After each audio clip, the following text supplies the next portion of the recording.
This is something I've been waiting a long time to say, but the 2024 NFL season is here. The offseason was full of excitement and players changing teams, but now it's time to play the games we've all been anxiously waiting for. In today's video, we will be breaking down 5 hot takes for the upcoming 2024 season.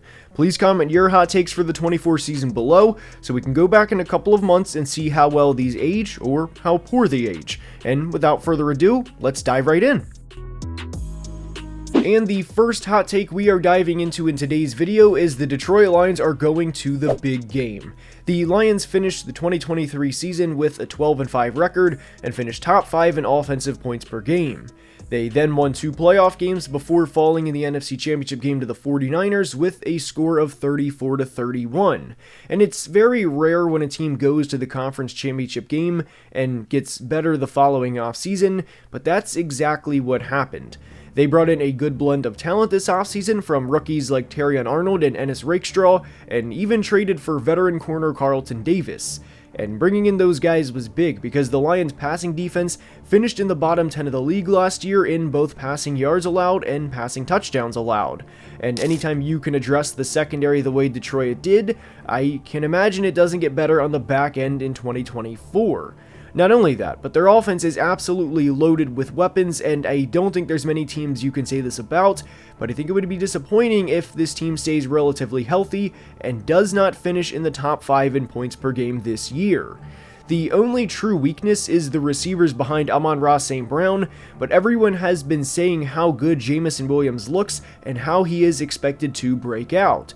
And even if Jameson doesn't break out this year, Amon-Ra, Sam Laporta, Jahmyr Gibbs, and David Montgomery are going to hold the fort down just fine. And their offensive line is, of course, one of the best in the league, and some Lions fans would probably argue they have the best offensive lineman in the league in Penei Sewell. Everything the Lions have been doing over the past few years is a build-up to where we are now, and they've done everything right since Brad Holmes and Dan Campbell took over back in January of 2021. They open up their 2024 schedule with the 2 teams they beat in the playoffs last year, with home games against the Rams and Bucks, then go to Arizona, and then come home to play Seattle before their Week 5 bye. I don't think it's an exaggeration to say this team can start out 4-0 and really set the tone from there. And to be honest, their 3 games after the Week 5 bye are at Dallas, which will most certainly be a revenge game, at Minnesota, and home against the Titans, all of which they can win. And I know the hot take is that the Lions can go to the Super Bowl this year, but I'll add another and say this team enters the Week 9 game against Green Bay with a 7-0 record. This team is about as complete as you're going to find in the NFL, and even where they seemingly have depth issues, like receiver or like the second edge behind Hutch, they have elite players in Amon-Ra and Aiden Hutchinson to be able to cover for those guys, which they each did last year. You can very easily make an argument that this team should have went to the Super Bowl last year, and I think this is the year where it all comes together. The Lions won 2 playoff games last year, and I think they're going to win at least 2 more this year, maybe even 3, depending on if they're the 1 seed or not, but I do think Detroit is going to the Super Bowl. And before we continue, I have partnered with DraftKings, and with football season kicking off, it's the perfect time to dive into the action. And right now, new customers who bet just $5 will instantly get $250 in bonus bets, plus get 1 month of NFL Plus Premium, and that's something we all can celebrate. DraftKings is the place to bet touchdowns, and after a $5 bet, new customers will get $250 in bonus bets instantly and get 1 month of NFL Plus Premium. And if sports betting is not yet available in your state, don't worry. You can still join in on all the fun with DraftKings Daily Fantasy and have the shot to win cash prizes. I mean, guys, you're already going to be watching the game, so why not spice it up and give it a shot? Download the DraftKings Sportsbook app now and use my promo code ANALYSIS to bet just $5 and get $250 in bonus bets and 1 month of NFL Plus Premium. And once again, that's promo code ANALYSIS, and a big thank you to DraftKings, an official partner of the NFL, for sponsoring today's video. Next is that Saints head coach Dennis Allen will be fired by season's end. The Saints' schedule to start the year is quite difficult, and I would argue their Week 1 game against the Panthers is a must-win game.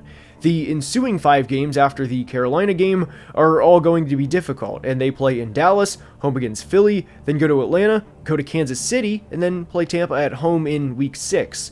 There's a very real possibility this team starts out 2-4 and maybe even 1-5, and Dennis Allen is already on the hot seat to begin with.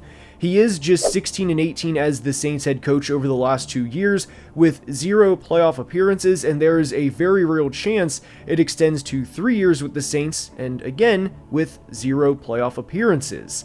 If they start out 2-4 or 1-5, then I would argue the chance they make the playoffs is next to 0, because they have several tough games down the stretch of the season, like playing the Falcons, Browns, and Rams in consecutive weeks, and also taking trips to LA to play the Chargers and Green Bay to play the Packers.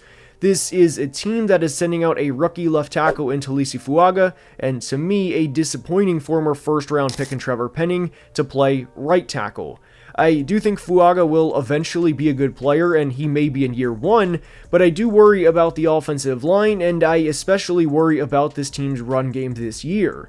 The Saints finished 31st in yards per carry as a team in 2023, and while it could improve this year, as in theory it can only get one spot worse, I don't expect the Saints to have a great ground game, and I have a lot of questions about this offense entering the year. I don't think Derek Carr is a great quarterback by any means, and to be fair, I don't know who does, but I have a lot of questions about the team too. There were a lot of things that went the Saints' way in 2023 that I simply don't think will go their way in 24. They only had 18 turnovers in 17 games as an offense, which, credit to them, is hard to do over the course of a 17-game season, but they also forced 29 turnovers as a defense, which ranked 4th in the league. And to have a plus 11 turnover margin to finish top 10 in both offensive points per game and defensive points per game, while still just barely going over 500 and ultimately missing the playoffs, guys, I don't see how things are going to get better in 2024. Generally speaking, most coaches get 3 years to be given a chance to make the playoffs, and obviously there are exceptions, but with this difficult of a schedule, I would be surprised if the Saints make the playoffs this year. Not only that, but the rest of the division got better, and I do think both the Bucs and Falcons are better teams than New Orleans.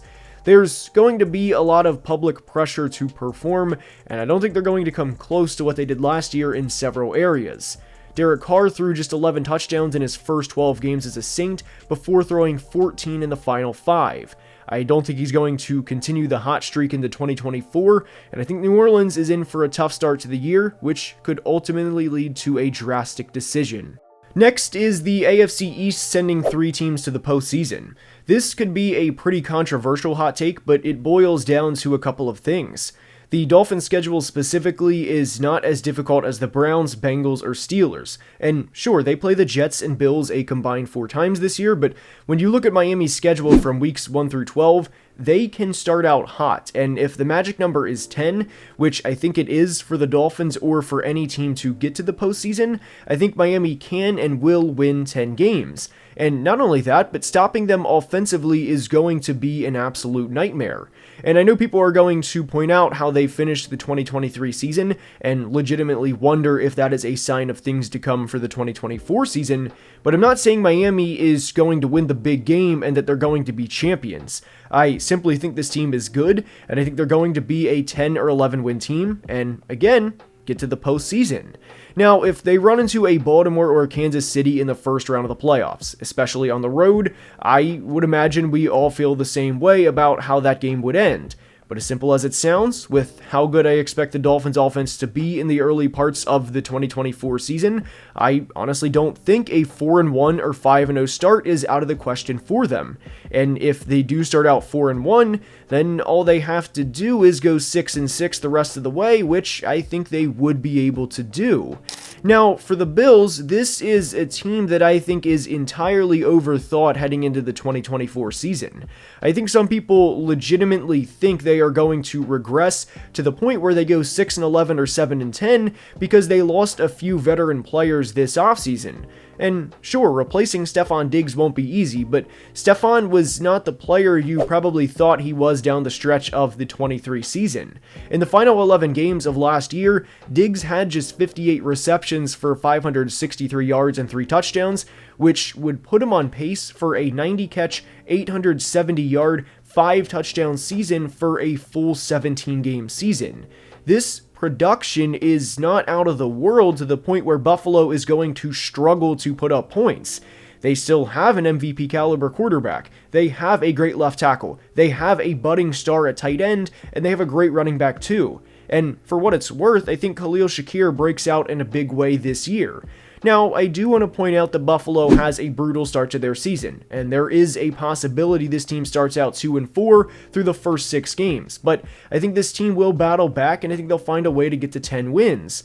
They have had the success they've had over the past 4 years for a reason, and it's because they're a really well-run franchise, and I don't expect 2024 to be any different.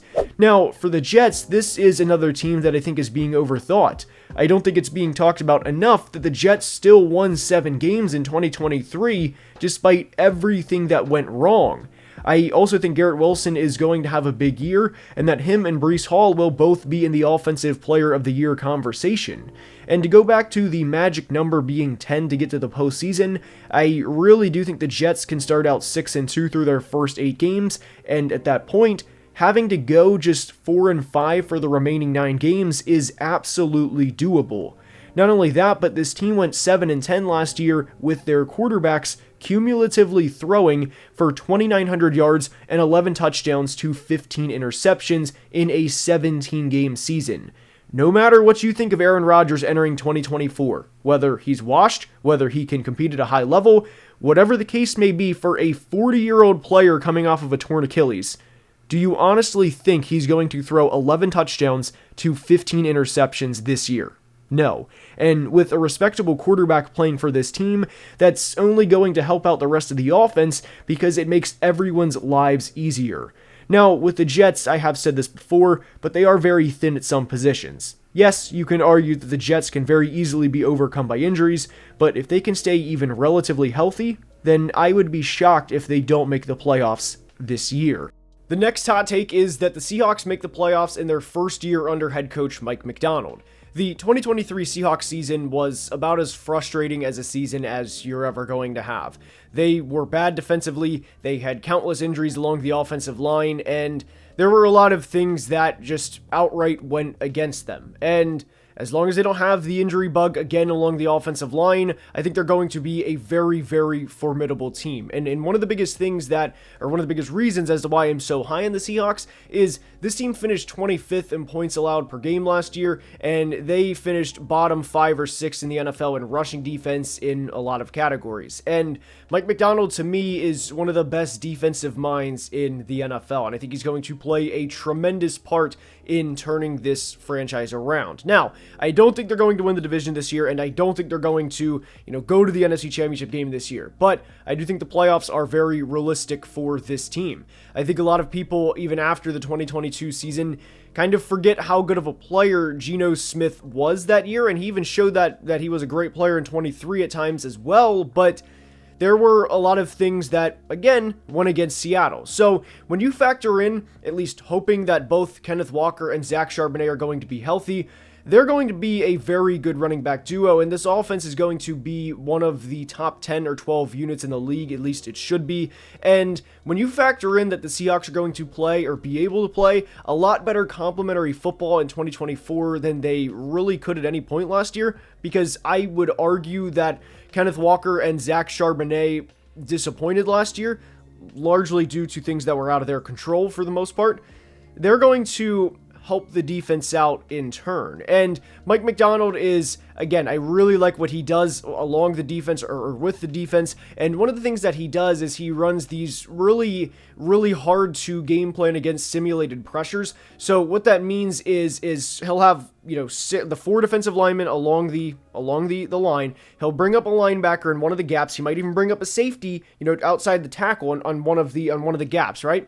And what he'll do is he'll have one of the defensive linemen engage with the offensive tackle for a split second before dropping them back in coverage. So that way the offensive lineman, engages with him just enough. And then by the time that he disengages the defensive lineman, he's already back, and that the safety or a linebacker or somebody else, even another defensive lineman for that matter, gets a free shot or a much easier path to the quarterback. And those are insanely hard to game plan against, because obviously you're not going to know which player is doing what pre-snap. And what they'll do is they will have these packages where they'll call it in a certain name, and then they will have guys from the same side go, and then they'll have the next play that they'll line up in the exact same way, and then two guys will drop back where they don't even have the chance to. So it is incredibly confusing for offensive linemen to game plan against as well, and to really try and tip what they're doing pre-snap. So when you factor all of this in, and also please remember, the Seahawks are a very, very good team. They just, again, had a lot of things go against them last year, most notably injuries, and of course run defense being abysmal. I think they're going to get back to the postseason this year. This team, to me, is underrated heading into the year, and I really can't wait to see what they do in 2024. The next hot take is that the Colts win a playoff game. And I know that may be a very hot take for some, but here's the reasoning. Indy finished top 10 in points per game last year, and like Seattle, they had several things that did not go their way. Most notably having a dynamic rookie quarterback go down for the year, and then having a backup quarterback lead them to a 9-8 finish. Now, I do not want this to come across as Gardner disrespect, because it's not intended to be. It is more intended to be Shane Steichen and culture respect that he's built, and the leadership that he's built in the year that he's been there, versus Gardner disrespect. So I do want to establish that before we dive into this.